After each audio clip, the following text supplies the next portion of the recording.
नमस्कार दोस्तों, आज हम आपको सुनाने जा रहे हैं भगवान श्री गणेश के जन्म की पावन कथा। एक ऐसी कहानी जो भक्ति, आज्ञा, क्रोध और करुणा चारों का अद्भुत संगम है। बहुत प्राचीन समय की बात है। कैलाश पर्वत पर भगवान शिव और माता पार्वती निवास करते थे। माता पार्वती के मन में एक इच्छा जागी कि उनका भी एक ऐसा पुत्र हो जो सदैव उनके साथ रहे और उनकी रक्षा करे। एक दिन भगवान शिव तपस्या के लिए कैलाश से बाहर गए हुए थे। माता पार्वती अकेली थीं। उन्होंने स्नान करने का निश्चय किया।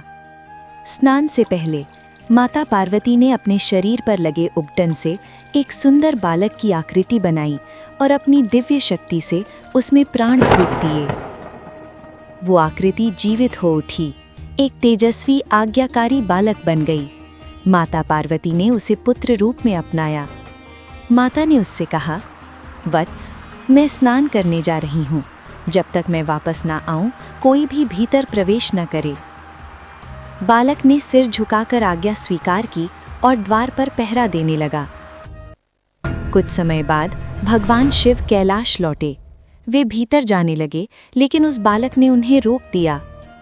बालक बोला, रुकिए, माता पार्वती स्नान कर रही हैं। उनकी आज्ञा है, कोई भी भीतर नहीं जा सकता।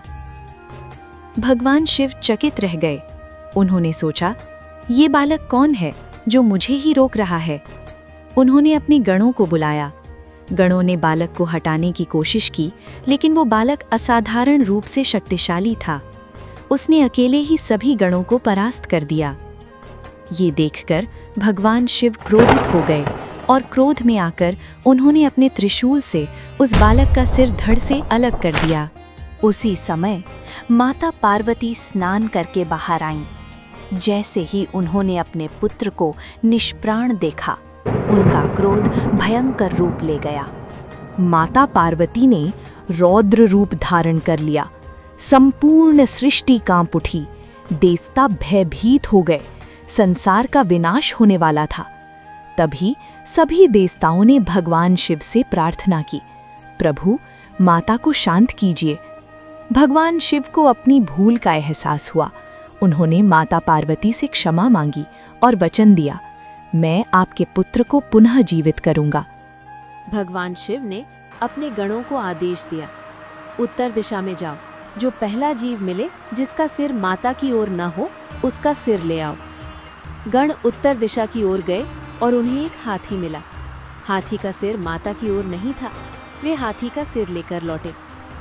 भगवान शिव ने उस बालक के धड़ पर हाथी का सिर स्थापित किया और अपनी दिव्य शक्ति से उसे पुनः जीवित कर दिया। बालक ने आंखें खोली। वह जीवित था। माता पार्वती की खुशी का ठिकाना न रहा। भगवान शिव ने घोषणा की, आज से ये बालक गणों का स्वामी गणपति कहलाएगा और संसार का कोई भी शुभ कार्य इसकी पूजा के बिना पूरा नहीं होगा। सभी देवताओं ने उस बालक को आशीर्वाद दिया। ब्रह्मा जी बोले, यह बुद्धि का देवता होगा। विष्णु जी बोले, यह विघ्नों का नाश करेगा। इंद्रदेव बोले, ये प्रथम पूज्य होगा। और तभी से वह बालक कहलाए श्री गणेश, विघ्नहर्ता, बुद्धि के दाता, शुभ आरंभ के स्वामी। दोस्तों, इसीलिए किसी भी शुभ कार्य से पहले हम कहते हैं, श्री गणेशाय नमः। अगर आपको ये कथा पसंद आई हो तो वीडियो को लाइक करें, चैनल को सब्सक्राइब करें और कमेंट में जय गणेश जरूर लिखें।